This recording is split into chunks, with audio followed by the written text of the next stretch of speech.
talk about experimentation, it's no secret that some of the biggest breakthrough ideas have come through accidental discovery. Discovery in itself just takes accidental stuff. So if we go back to some of the successful companies like Google, we know the PageRank algorithm is what drives their vision to index the world. But that's not where they started out. Their vision was a lot smaller, their ambition was a lot smaller. It was first indexing a college library, and it eventually grew into this big vision of wanting to index the world. Even their business model was accidentally discovered. They stumbled for many years looking for a viable business model. Tried banner advertising, tried portals, tried to get bought by Yahoo. But it was only through an accident that they ran an experiment one day where they tried an auction-based ad system, split tested against their current banner system, and even Eric Schmidt at the time, the current CEO, was surprised by the results. That was the beginning of the AdWords advertising system that we now know. A lot of these discoveries happen to be accidental. And this kind of iterative innovation is not just limited to the starting up phase. We always hear startups and experiments with big companies, and all these companies continue to innovate through experimentation. So for those of you that are familiar with the Lean Startup, this is what we codified an experiment. So this is a picture that Eric Reed drew almost 4 years now. I've lost track of time.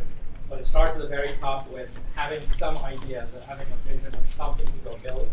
And then we go through this loop. We build something which is usually not the full product, but some manifestation of it. So some proxy of a product. It could be a straight shot. There we go. So some manifestation of the product, and then we put that in front of customers and we measure feedback from them, either qualitatively through interviews or quantitatively through data and metrics, and that feeds this learning loop. And so one cycle around this loop is what we call an experiment. So that's simple enough, and a lot of people look at that picture and say, yeah, build, measure, learn, that's all I need to do. But what I found just through a lot of practice is that while it's a very simple concept to understand, putting it to practice is actually quite hard. And this is often how our experiments start looking out. So we start all ambitious because we've got this big vision. We run an experiment. We hit the ceiling of achievement, and then disappointment sets in because we thought we would sell hundreds of copies of our software. We thought we'd make all this money, but we hit the ceiling of achievement, and so we hit this first roadblock, and we have this period of resignation, which is what do I do next? We have this magical term called a pivot, which is we come up with a new thing to go test, and that brings some hope, and we start the experimentation process all over again.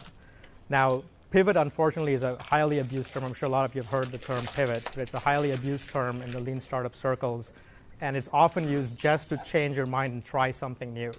And if it's not grounded in learning, it's nothing more than a disguised see-what-sticks strategy. So unless your learning is additive, you kind of get stuck in the circle. And so if you just pivot without it being really a pivot, the cycle just repeats itself. So you keep running more experiments and keep hitting the ceiling of achievement.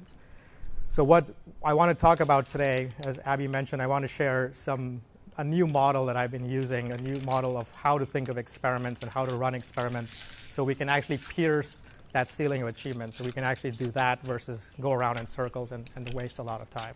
So I do like these to be I do like these talks to be quite interactive. So if you guys have questions, don't feel like you need to wait till the end. Just jump right in.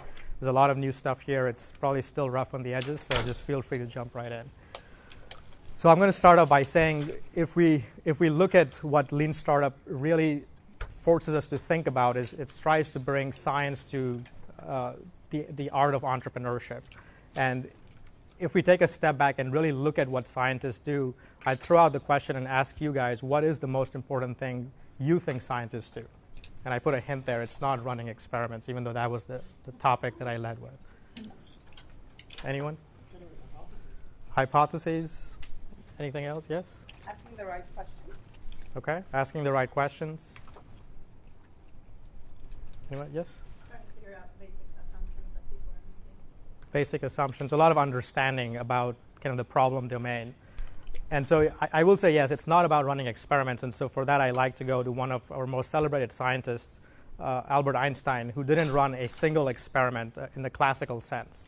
So very early in his career, he was told that he would make for a very bad experimental scientist.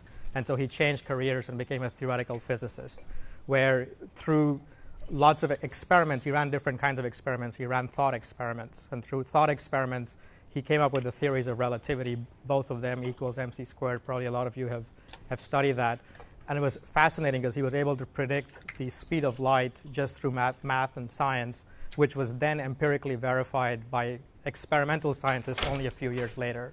And that's when he rose to fame, and people began to look at him very differently. Up until then in his career, he was not a very celebrated scientist. He was mostly practicing on his own. But what is the important point here is that first and foremost, even before we run experiments, even before hypotheses, we have to build something, and that's something that Albert Einstein had, is he built a model. And he built a model of the universe which was simple but not too simple. And the very important point is that it was able to encapsulate the core of the problem that he was trying to solve. So the universe is this massive, complex entity, and he was trying to find the laws that governed it because he believed there were some unifying laws. But he came up with a model, and you've probably heard of his experiments with elevators and these thought experiments where he imagined people going in a car at the speed of light and looking around and stopping and seeing what they saw. All of those were problems that he gave himself to go solve. And through those models is how he was able to come up with his biggest insights, which he then used mathematics and science to formulate the theory around. But even several years after he had become a celebrated scientist, he acknowledged the model and thinking in terms of models as being the most important thing that he had compared to everything else. So first and foremost, scientists build models, and then we run experiments to validate those models. So if we bring this to entrepreneurship, as entrepreneurs, we need models as well. And this idea is not without resistance. Often you'll hear a lot of objections that people throw out, and I'll cover the top three that I often hear. The first one is that business planning or business modeling is a waste of time. Businesses are just complex, you can't do it. And I completely agree with you in terms of the traditional way that we build these models. So how many of you here have written a business plan before? Show of hands. And keep your hands up if you enjoy the process. So most of the hands go down, and so again, the business plan is a model, but the problem is that it's a kind of unwieldy model. It's too big of a document. It takes too long to write, and we know that a lot of the assumptions there are really guesses at best. So why waste all this time writing this instead of going and empirically look for the evidence and then write it afterwards? And in many ways, that's what the business model is really about. So this is a one-page version of the business plan. So this is the LeanCanvas format. It's something that I created. It's derived off of the original business model canvas that some of you might be familiar with. And like some of Einstein's models, I don't think it's a perfect model, but it's simple enough that it encapsulates some of the core pieces, some of the core parts of the jigsaw puzzle that have to come together, and allows you to manipulate them in your head or on a piece of paper with sticky notes on a whiteboard and create this business model that you want to then go build out. So that's the power of these simple models. The other objection that I often hear is that customer behavior is just too complex to model. So customers are irrational. So Einstein in some ways had it easy because he was trying to model the universe, which is governed by the laws of science, but people aren't. So if you think about that for a second, while there is some truth to that, is that people are irrational. But you've probably read the works by Dan Ariely in his popular book, Predictably Irrational, where he ran a lot of actual behavioral economics experiments, probably here in MIT and other places. And what he showed is that people do behave irrationally. And so this is the difference between behavioral economics and classical economics, where classical economics would say that people behave in their self-interests. And if you would go and poll people, even in this room, and see how many of us are actually saving and doing the rational, the self-interested thing, we'll find many people want to do those kinds of things like lose weight or save money, but we don't actually do it. So we all behave irrationally, but if we go and study that behavior, we all predictably behave that way. So even though it's irrational, it's actually systematic and predictable. So we can actually learn a lot about how customers behave and begin to influence their behavior. And there's a whole kind of science that's emerging around that. The other thing that I'll show you, so that's more the qualitative side of things. So when you're in interviews and you're talking to customers, there are ways to extract the quote-unquote truth out of them. This is another view, which is more metrics-driven. So even when you start looking at things at scale, so I'm showing here a dashboard from one of my products, and we've got lots of numbers on the right, but we graph this out, and something begins to set in. Once you've had enough customers go through your product day in and day out, they start to behave very predictably again. So what this is really showing, this is a graph of people that are logging into LeanCanvas every day, and it's showing their various behaviors across their life cycle. But if we normalize it, so if we look at percentages versus actual numbers, and we look at it on a cohort basis, so we look at how people behave in batches instead of in an aggregate sense, we begin to see some flatlining. So on the second graph and the fourth graph, you begin to see that the graphs almost flatline. And I call that the Groundhog Day effect. So if you've watched the movie, I don't know if many of you are old enough to have watched the movie Groundhog Day, but it's about this protagonist who gets stuck in a loop, and there's a lot of remakes, so you probably will recognize the movie anyways. But it's about the protagonist who gets stuck in a loop, and his life just repeats itself endlessly until he has some big insight or breakthrough about himself. And so I find us as entrepreneurs living that same life. Once we launch our products, our metrics all flatline. Customers come in every day. Some of them stay, and predictably most of them leave. And that happens day in and day out, which is very depressing because no one wants to go into an investor's room and show a flat line graph. But at the same point, it's very empowering because that tells us that we have reached a certain steady state with our product, and now we can be very bold and run these experiments and try to affect that, try to look for spikes, try to create differences in that customer behavior, which we then want to bring causality to. So I find it both kind of depressing, but more empowering to be able to look at your data that way. And the third objection is that every business is different. And so here I would argue that fundamentally every business is the same. We are all in the business to, at the end, sustainably deliver and capture customer value. And I'm going to expand on that a little bit, because if we take the basic goal of every business, we can begin to build this meta model, which then allows us to model the business in a different sense that I'll share with you today. So any questions so far? Okay. So let's keep going.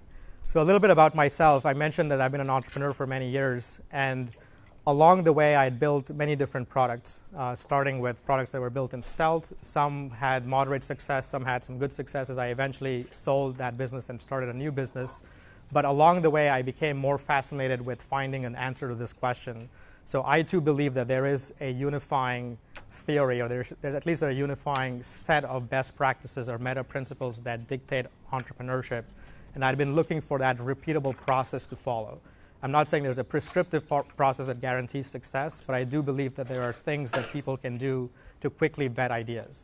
For instance, when I was building my products, I found that most of the times my cycle time between idea and knowing whether I was going to kill a product or keep working on it was about 1.5 to 2 years. And that was just very long. And so I'd been looking for faster ways to vet these product ideas, because as entrepreneurs, we all get hit by ideas, and for some reason we want to act on all of them. So I was looking for these faster ways to act on the ideas, and more importantly, vet them so I could go on to newer things. And so I'd been in search of this repeatable process. And the first epiphany that I had was realizing that the business model was the real product that I was building. So all those years I had been trying to build great product, thinking that if I built a great product, magic happens, so rainbows come out and the customers line up, investors line up, and beat your door down. That happens in very rare instances. Not that it doesn't happen, but for most of us, that's something we have to actively build. And so that was a big epiphany for me, is looking at the business model and not the solution itself as the product that I was building. And that led to these 3 meta principles that I codified in my book, Running Lean, which are all about taking your vision and breaking it down into these component pieces that's captured by that business model, the LeanCanvas. And if you think about that first principle there, document your plan A, the reason that's important is that as entrepreneurs, we are especially gifted at creating these reality distortion fields. So we have to write this stuff down. We have to capture it in a place where we draw a line in the sand and hold ourselves accountable. But more importantly, it's about deconstructing a complex problem. So this is nothing more than divide and conquer.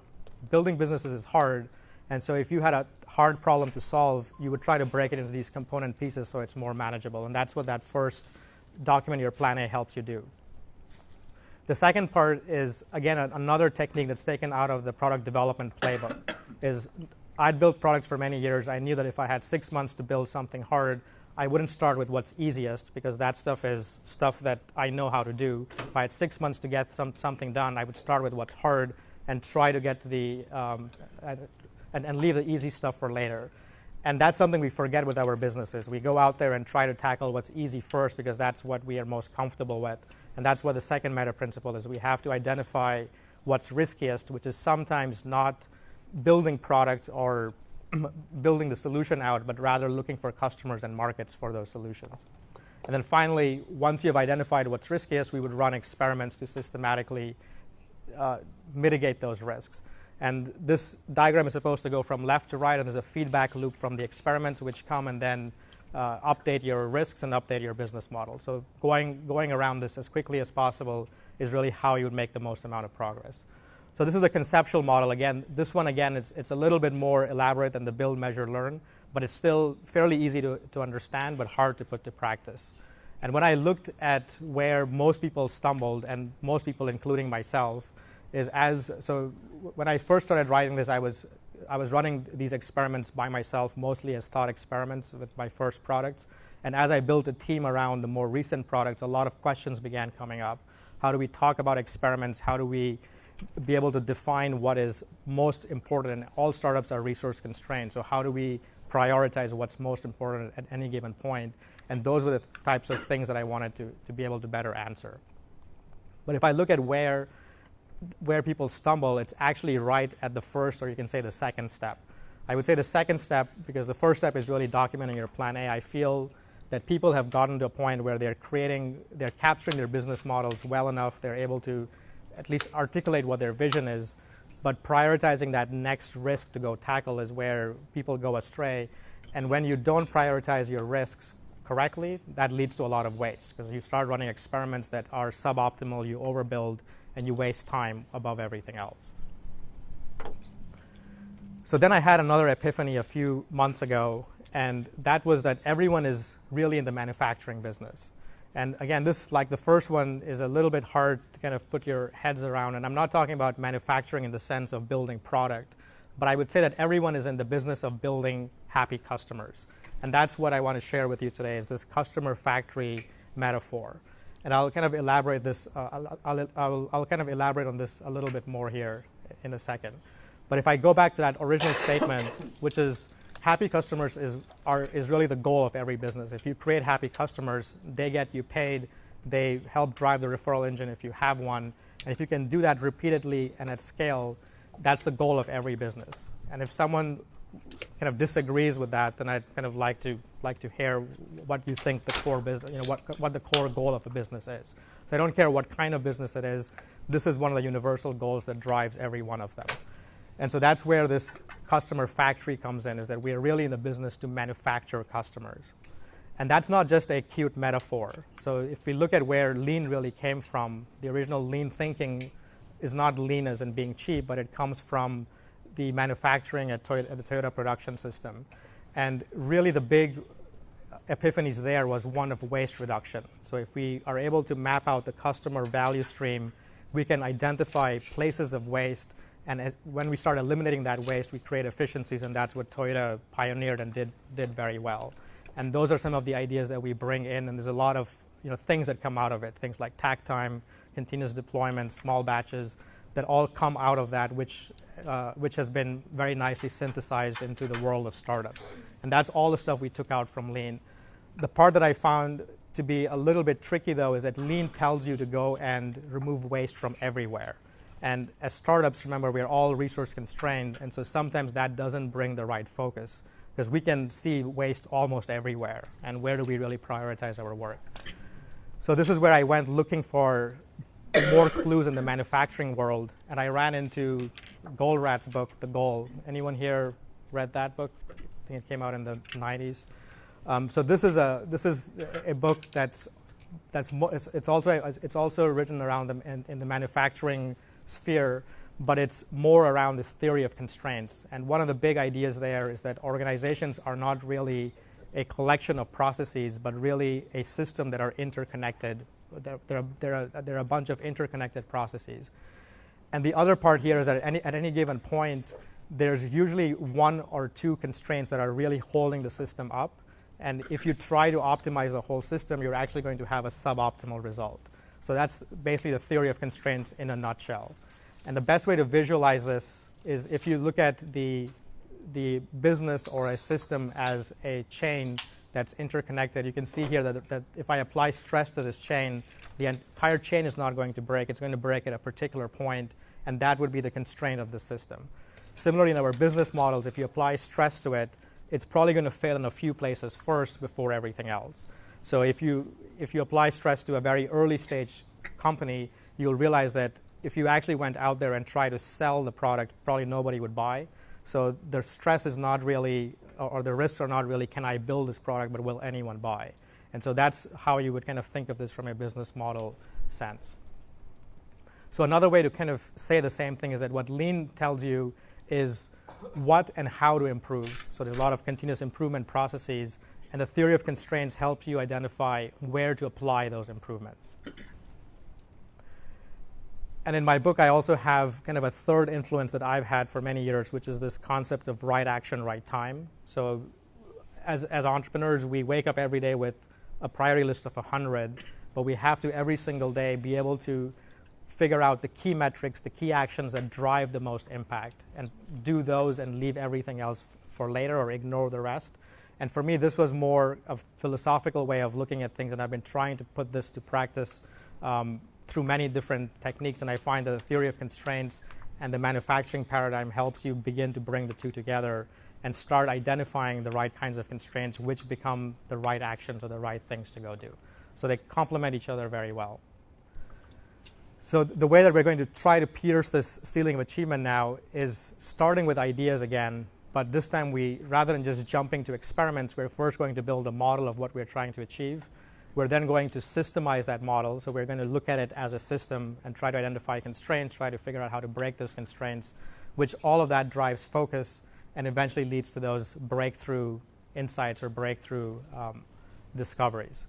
And so I'm going to show you how we can apply this next. So we're going to take this conceptual picture, and I'll draw a parallel picture on top, which is rather than just saying document your plan and identify risks, which I find to be conceptual, easy but hard to practice, we're going to look at how we can take the business model and go one level deeper and model it as a system, and then be able to identify constraints in those systems, and then look at how we break those constraints through experiments. Does that make sense? Okay. So we'll start with this first part here. Depending on how much time we have today, we may not get through all three stages, but we'll try to at least get through the first stage of modeling the business. So if we take that original statement of creating happy customers, another way of saying the same thing is that entrepreneurs build systems at the end of the day to manufacture these happy customers. And this would be the blueprint of that system. Is anyone familiar with this picture? This is Dave McClure's Pirate Metrics model, or startup metrics. And so even if you're not, don't worry, because I'm going to walk through what each of these means. But at a very high level, this would be what we call typically a customer life cycle or a customer funnel. It shows how customers go through your product all the way from being an unaware visitor at the very top. So that's where we acquire these unknown customers or prospects or leads at that point. And we walk them through the funnel to where they become happy paying customers, and paying customers refer our product to other people, and that's where that referral engine comes in. So I'll draw the same funnel picture kind of using this customer factory metaphor so you see where that analogy comes from. So the factory at the very middle is a metaphor for your product or service. So that's what we really build. That's what we consider the solution part of the business model. And the acquisition part is getting these unaware people into the factory. So to make it fun, you can almost imagine the factory as Disney World or Willy Wonka's chocolate factory. So we're trying to get people in.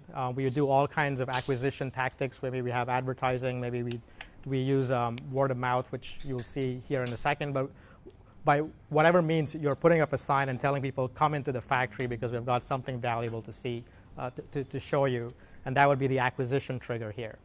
Once they're inside the factory, we want to deliver a good experience with the people that are in there. So if you were in Disney World and all the lights were out, the rides weren't working, you would walk right out.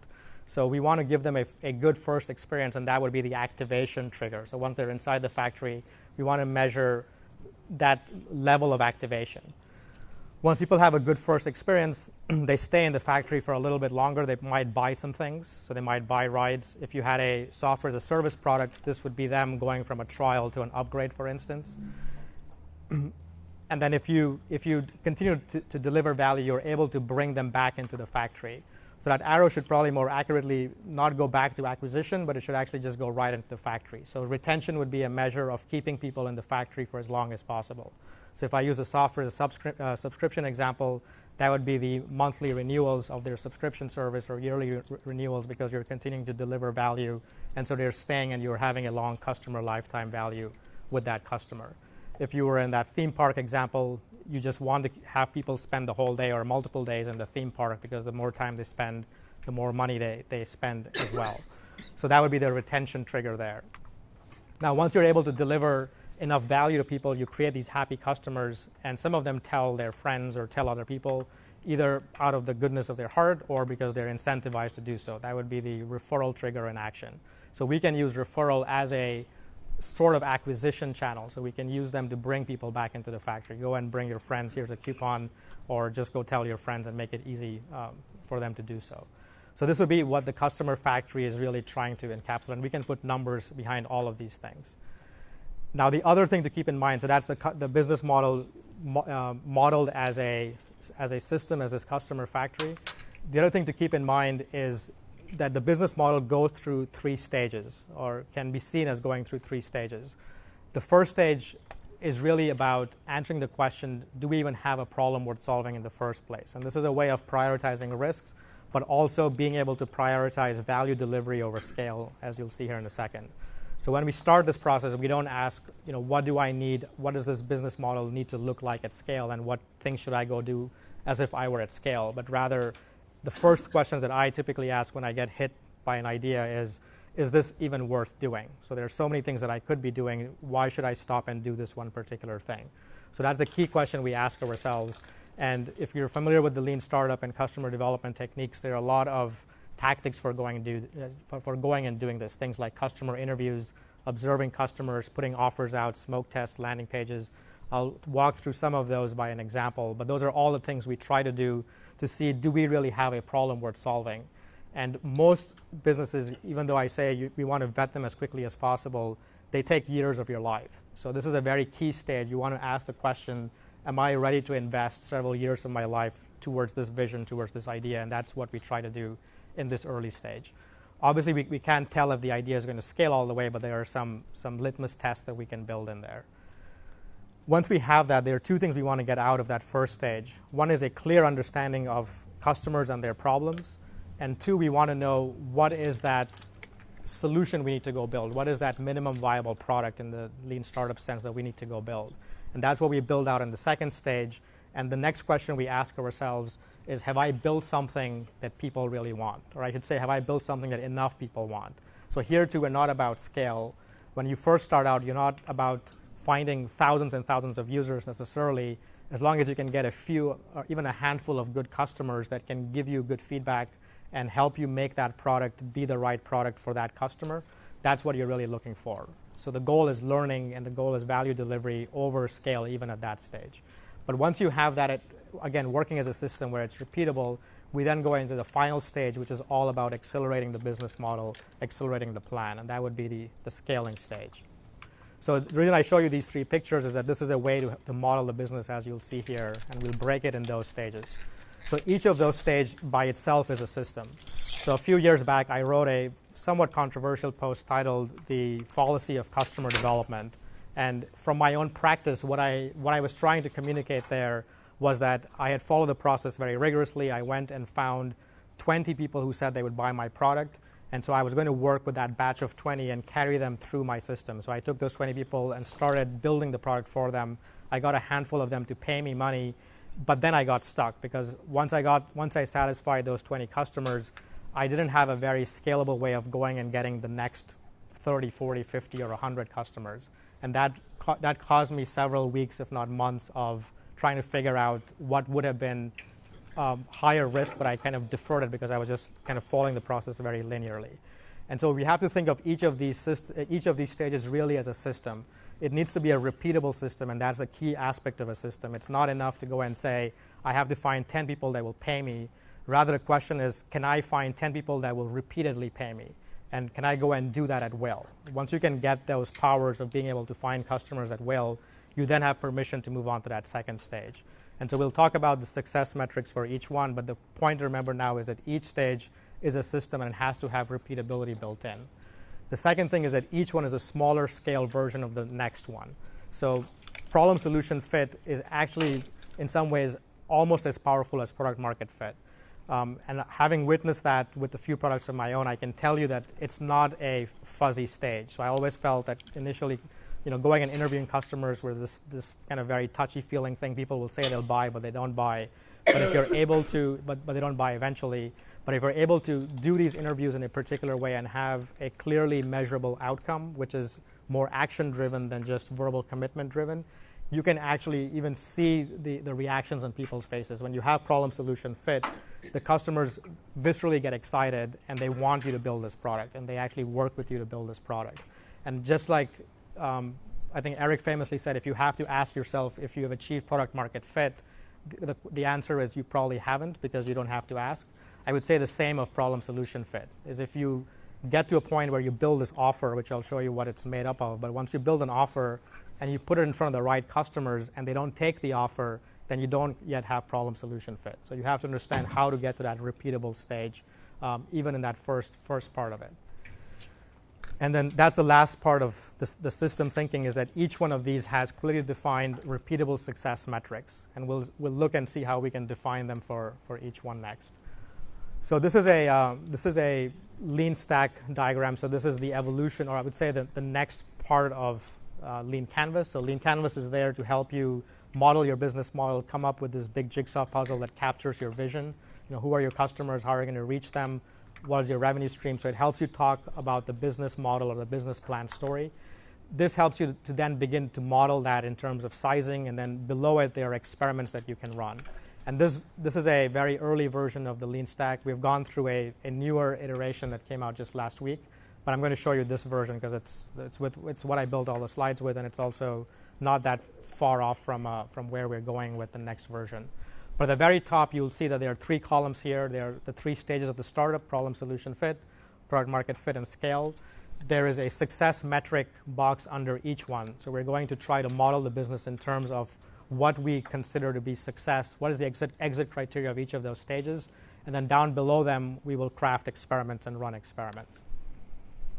Now, it's very important when you're building this to start from the right and not from the left. So when I use that fallacy of customer development post, I was building a product where I had to get thousands and thousands of customers. And so going out there and just getting 20 customers and stopping the acquisition process of more customers, in retrospect, was a big mistake.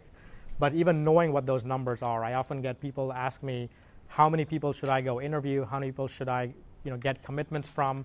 And all that is dependent on what your end goal is. So if you're trying to build a $100 million business and you need millions of users, there's a very different number at the starting stage than if you're just trying to get 10 big enterprise customers. So they're very big. They're different numbers that go in all of those boxes, and so you have to start from the right. And the other reason that you have to start from the end or the why of your business model is that recently I've run into many, I would say, mid-stage entrepreneurs that from the outside have been very successful. So they've got these nice loft offices, nice furniture, got 30-plus people working in the company. Everyone seems to be happy. But when I've talked to those founders behind closed doors, they have been very depressed because they feel like their business is just stagnant and is not growing anymore. And when I ask them, what do you want to grow to and why do you want to grow, they don't really have a very good answer. They just say, well, because frankly we're bored. Like we thought the business would just keep growing endlessly. And I would ask them what their goals were when they started out, and they said we didn't have one. We just found this opportunity. Some of them found an SEO opportunity. Some of them found some other type of an opening in the marketplace to exploit at the time, and they just started this business and built it up to this 30-person company, but didn't really know where they were going. And so I often start entrepreneurs off with this question, which is, why this business model, and what's really in it for you? Are you trying to build a $100 million business and having a big exit, or are you trying to build a $10 million business? And there's no right or wrong answer, because every answer is dependent on partly the ambition as well as the constraints and the goals of the individual entrepreneur. If you're taking that kind of a different way, it helps you formulate the right strategy. So I've seen a lot of people that are trying to build $10 million businesses, seek a lot of funding or try to go accelerator hopping, and I find that to again be counterproductive. Is there ways you can build those businesses maybe through bootstrapping more effectively than going the other route?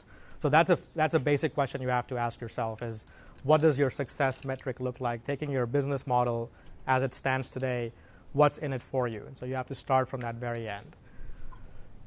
And so some ways to get answers to that is if you look at the LeanCanvas, there are two boxes specifically. One of them, in the key metrics box, I ask people to think about what is that success metric, which is if you could magically wave a wand and go into the future 3-5 years from now, what would make you happy? Like, is there a number? Is there a particular goal? Can you equate that to a number of customers? Like, what is that really?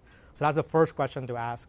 The second question is, given your revenue streams and your projected customer lifetime value, how many customers do you really need to manufacture at scale?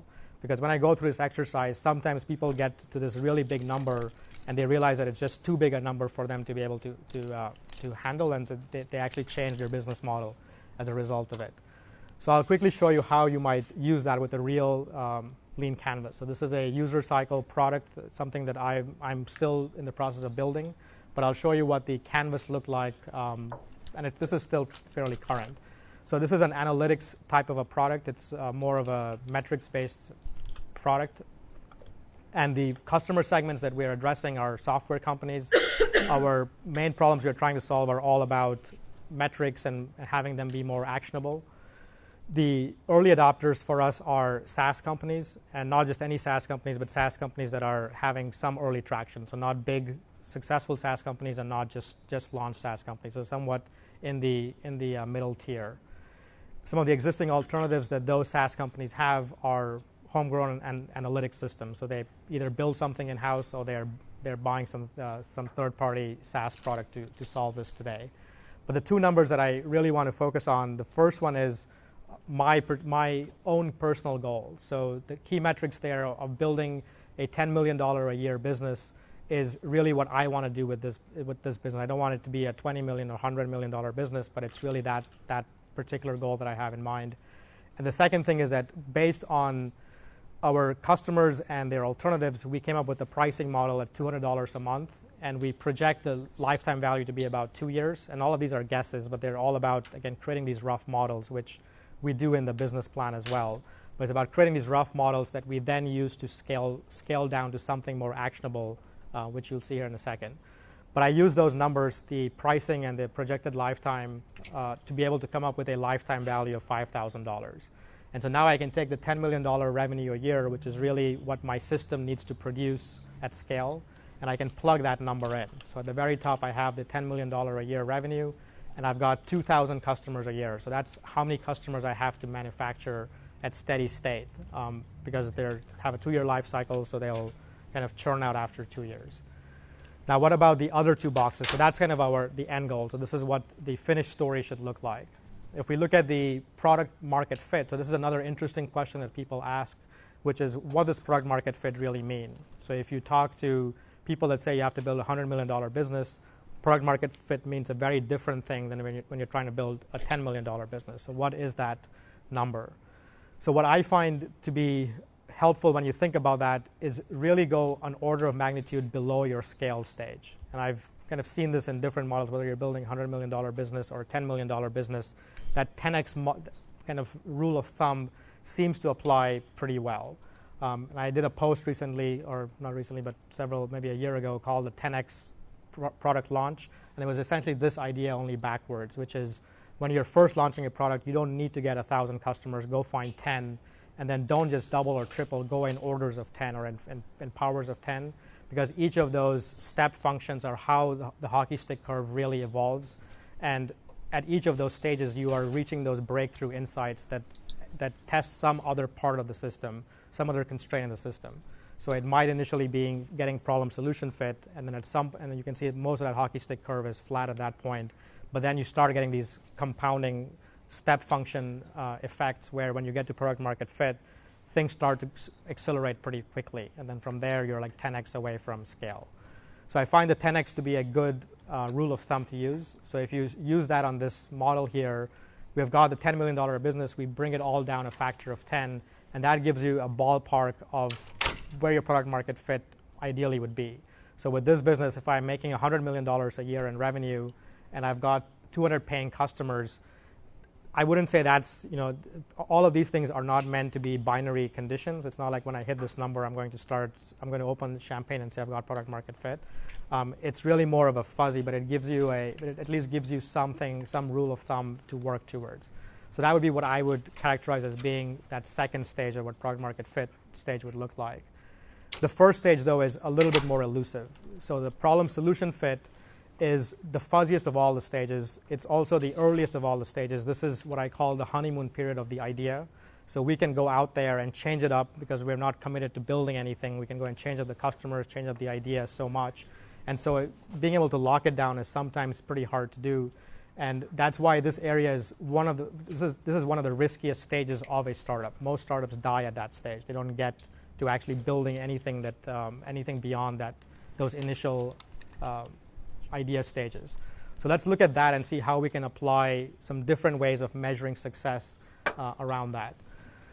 So I already talked about some of these problems before, is that when I look at the problem solution fit stage, because it is so qualitative and so fuzzy, we get a lot of questions such as how many interviews to run. So if you're following a customer development process, when do I stop interviewing? And then each interviewing, how do I know whether they're going well or not? How do I really score them?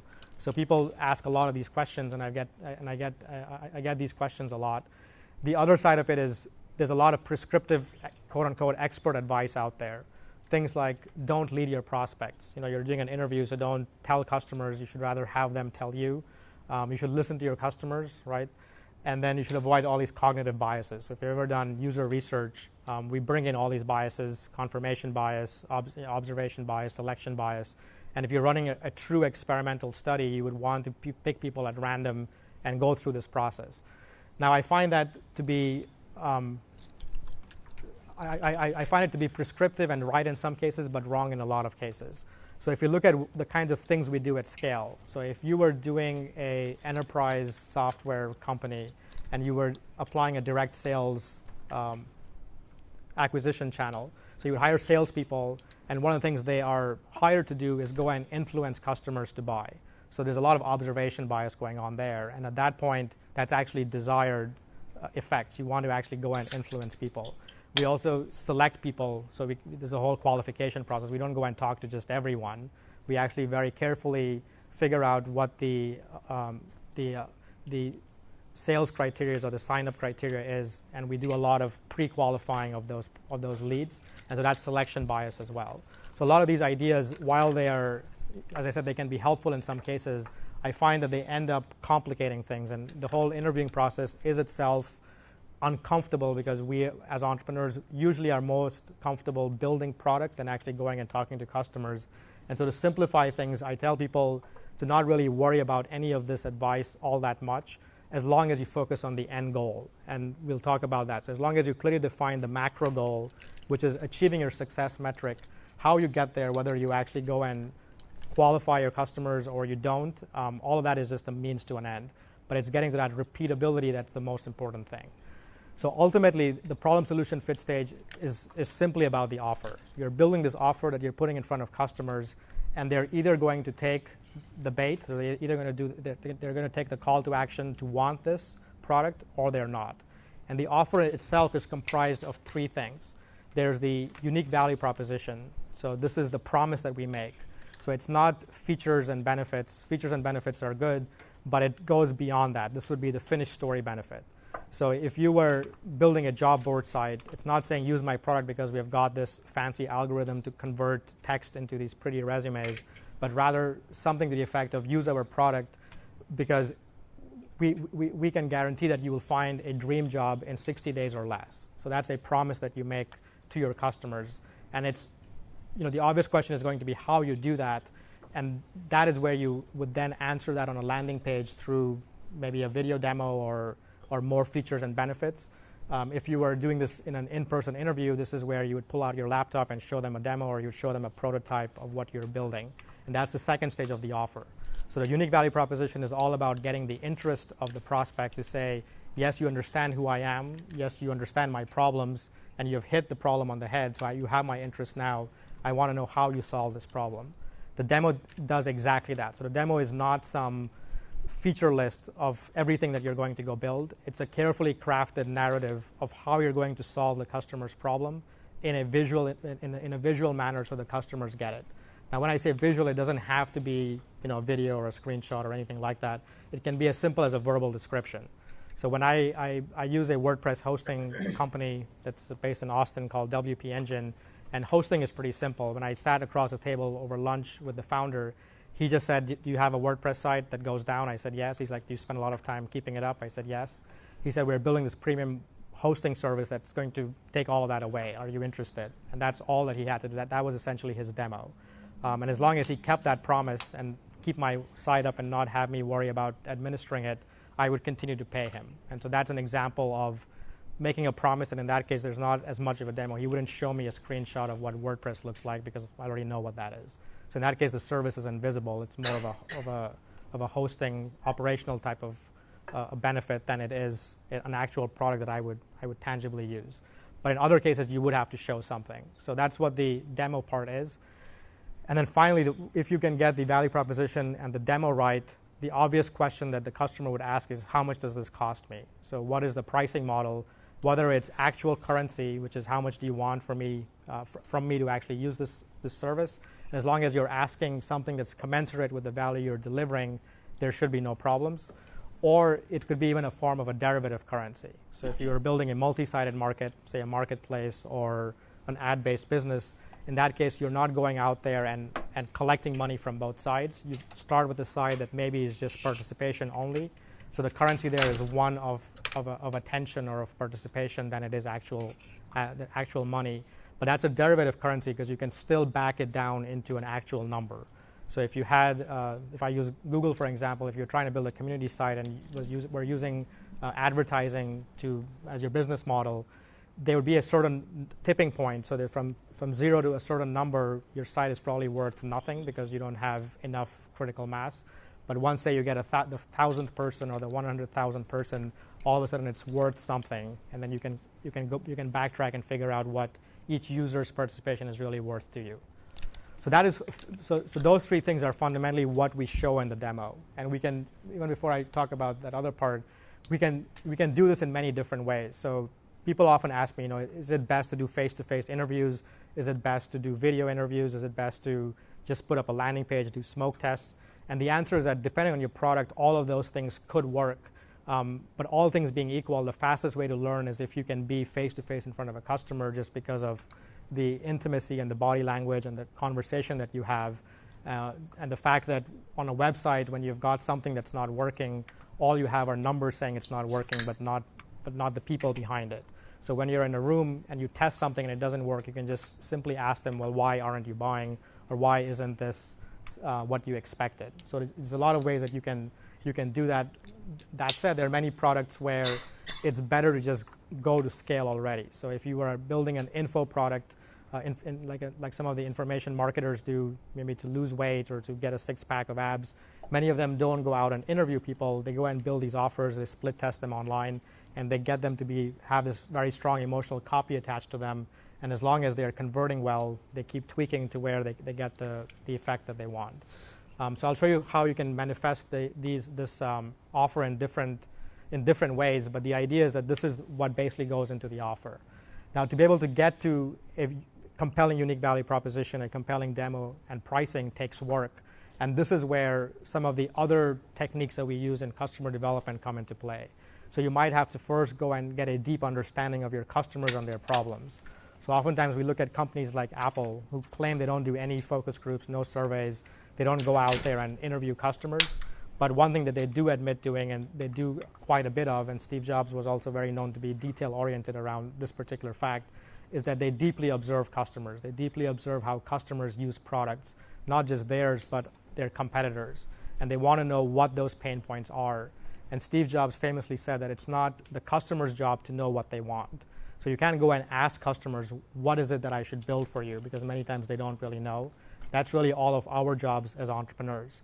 So we have to go and observe customers. We have to go and test them. We have to go and learn from them what are their pains and problems today, and then come back and design the right solutions, put them in front of them, and see that visceral reaction.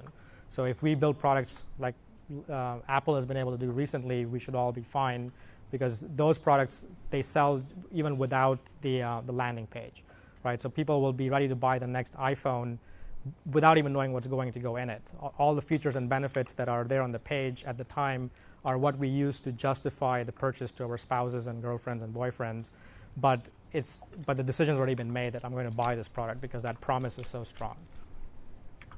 So being able to get to that compelling offer requires us to have that deep understanding of problems and customer segments, and that's where we sometimes go and do these interviews more, or user research, I would call it. So I make this distinction between research and interviews. So the idea of research is to go out and generate new hypotheses that we want to go test. And the interviews, specifically the offer interview or the solution interview, is where we're really trying to test our hypotheses in an offer setting. And by that I mean there needs to be a very clearly defined outcome. So it's not this interview went well, but at the end nobody bought. There's only one outcome, which is people will buy. And if not, we need to tweak it so that we can get to that repeatable stage. So I'll talk about at least three different examples of how that offer kind of might manifest itself. The first one I called a mafia offer. And the idea behind the mafia offer is that it's an offer that your customers cannot refuse, and not because you're employing stronghold tactics, but it's just that good. It's just that good because if you do it right, it almost feels like you're cheating. And so the way that this actually comes about is through the kind of the rigorous following of the customer development process. So if you go out there and you start to narrowly scope down your customers and find early adopters, and you go and ask them, or you go and test problems with them, and they tell you that, yeah, these are problems that we really want solved, and you take the next lie detector test, or you put them through the next lie detector test and ask them how they're solving the problem today, and there's evidence that they're doing something about it, and there's probably a lot of money in there. They've just given you all this ammunition. They've told you their top problems. They've told you how they're solving them today, from which you can extract the minimum viable product to address those top problems, from which you can extract the right pricing, which can be strategically priced so that it's not higher than the alternatives, or maybe it is because your offer is such a premium offer. But the point is that it's not it's an educated price. It's not just something you pull out of thin air. Now when you go back to them and say, last week we were talking about these problems, I'd like to show you how our product will address them. And so you're not going to talk about the 100 features you think of building, but you're going to strategically show them a demo that targets the top 3 problems they told you last week. You're going to give them a price which is fair because it's anchored against what they're paying for today or doing today. And at the end of that conversation, it becomes a mafia offer, because why wouldn't they want to accept it? And to sweeten the deal, you might even de-risk it to say, we'll give you your money back if you don't get value, or we'll give you a 30-day trial. A lot of those kinds of tactics you can use there. But at that point, there's nothing for them to lose, and you've demonstrated through a demo that you understand them, you understand their problems, and you have built something that looks very compelling. So why wouldn't they want that?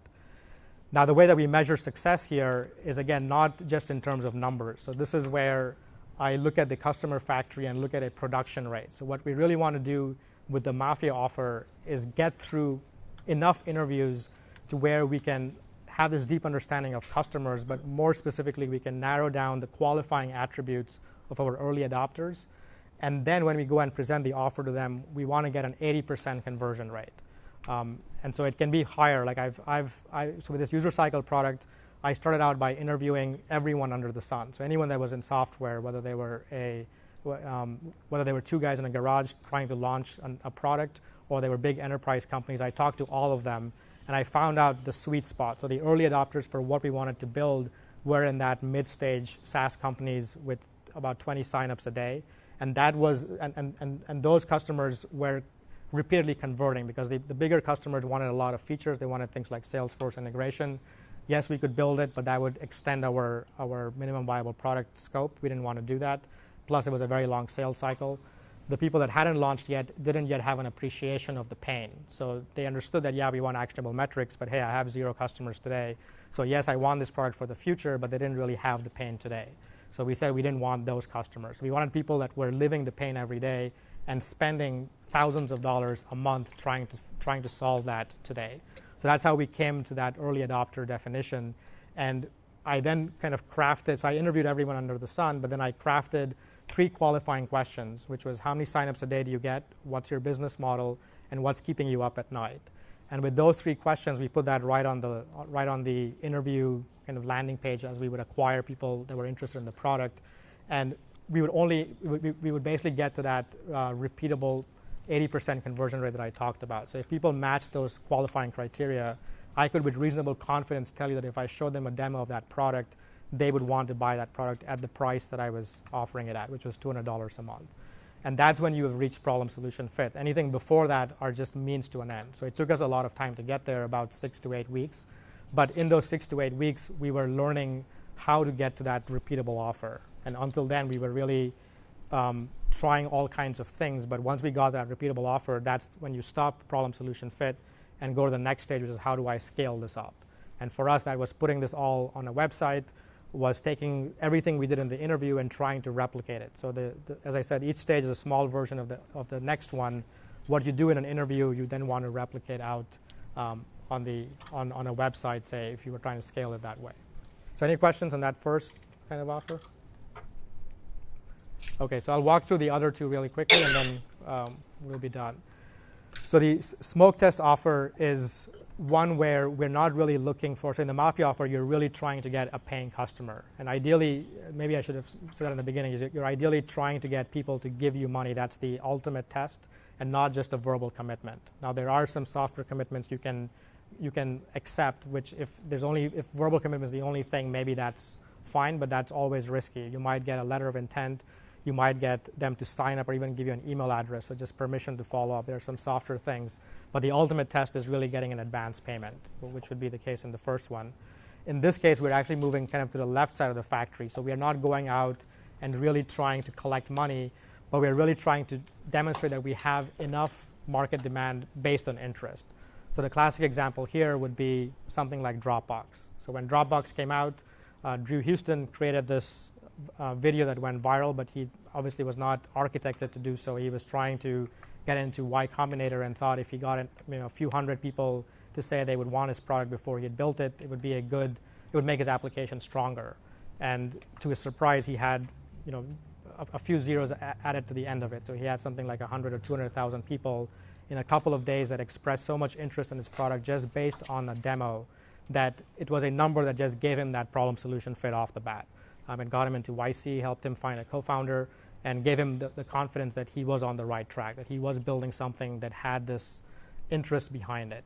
So that's kind of a smoke test. When I was writing my book, before I committed to writing the book, I did something similar. I put up a landing page and started collecting email addresses. Only when I had 1,000+ email addresses did I take the book seriously for the first time. Up until then, it was just, let's just see what happens. Let's run this as an experiment. And the 1,000 number was not something I pulled out of thin air. That was what I calculated to be my break-even point. So if I was self-publishing this book, 1,000 people would be about $30,000, and that's what I estimated would take me to write the book part-time. So again, those are ways that you can come up with tests for problem solution fit before you then commit to doing something like writing a book or building the Dropbox, although he was building that as he went. And the third kind of offer that we can use is the pre-order offer. So the classic example here would be something like Kickstarter. So here what you are trying to do is collect money, but you are collecting it through things like crowdfunding or going out there and saying, I will build this product, but I want pre-orders first. Even with my book, at some stage, I moved from collecting email addresses to actually collecting pre-orders, because I was releasing the book in batches. I was releasing it incrementally. So if you go out there and start doing pre-orders, that's another way of testing demand before you actually go build a product. There are some companies who actually use this for even feature development. So if they were building a new feature or a new sub-product, they would put out a landing page and openly tell their customers that if there's enough interest based on people pre-ordering this product, we will build it. Otherwise, we'll just leave it as is and not do anything with it. We'll kind of kill it after a while. So that's a way of testing, or kind of a third way of testing for that problem solution fit stage. So again, the problem solution fit stage, as I mentioned, can be elusive because it's qualitative and fuzzy. But when you begin to define it through these particular kinds of success metrics, it becomes a very quantifiable thing. And everything else leading up to there is all learning, getting to that stage. And today we're not going to get into the product market fit stage, but I would argue that once you start getting more customers, learning what's working actually gets harder, not easier. In many ways, having just 10 people to sell something to and going and getting the next 10 and the next 10 is very liberating because you can get to know all those people really deeply. But when you have thousands of people hitting your website every day, after a while, it's just hard to know who's really coming, what they're doing, and why they're leaving. So it becomes actually a lot harder than we think. We think, just give me more users and I'll learn faster, and that's not always the case. So if I just finish this example off and talk about this particular product, so this was the user cycle product, which was going to go through the classic problem and then solution interview type of process. So here my conversion rate goal was really that 80% conversion rate. So I wanted to get the user cycle offer, which was built up by using a mock-up, so a demo that was mock-ups of the product we were going to build. It was crafted into a 3 to 5 minute demo that I presented in front of customers, and I got them to basically buy the product on the basis of that, and then went ahead and built it afterwards. And then the last part here is being able to add the time box to all of these things. So time boxing is a very important part of experimentation in general. So there's a very common tendency to just leave things running. So the whole, let's see what happens is a very dangerous place to be, because even though we may have a goal, if we don't put a time box next to it, it becomes very hard to make that pivot or persevere decision, because it feels like there's something here because maybe 5 people bought, but our goal was to get 10. Maybe we just let it run a little bit longer. And there's nothing wrong with extending time, but because in the beginning our judgment is going to be all off, we're going to be overly optimistic. But it's very important to have that time box where we stop and really ask, is extending time really going to help? And can we learn from why, or can we talk about why this failure really happened? So why haven't we reached our goal so far? And then be able to figure out if we pivot or persevere or sometimes reset. So time boxing is an important aspect here. Oops. Okay. And so I talked about that first stage. I'm probably going to end the talk here and not go into the. I have more slides that go into taking the model and talking about how you might identify constraints at the interview stage and then at the product market fit stage. We're not going to cover that today, but hopefully this was a good introduction to what kind of thinking of in terms of that metaphor lets you do. But the next stages would be really looking at once you set that system in motion. So once you have got these goals, my success metric is getting to that 80% conversion rate. You start running these interviews and you start collecting that customer factory conversion rates, and you do them in batches. So after every week, you ask, have we reached that 80% conversion rate? If not, what are what are some of the reasons why? Maybe we have to more narrowly focus our customers. Maybe we have to broaden the value proposition. Maybe we have to do something else. Maybe the pricing is wrong. So you can tweak those elements till you get the system to where it's repeatedly giving you those results. And then you have that condition to move on, or that permission to move on to the next one. And so that's what the next 2 steps of identifying the constraint and breaking the constraint are really about. So as I mentioned in the beginning, a lot of these are kind of new ideas that I've had. I have officially started writing a second book, so I just put that up there in case you're interested. There is a link where you can just put in your email address and you'll get a copy of the slides as well. And I think the slides we'll have anyways sent to Abby, so she'll be able to get them out to you. But also the first chapter of the book is available. So if you're interested, you can go ahead and put in your email address and get that. And thank you very much.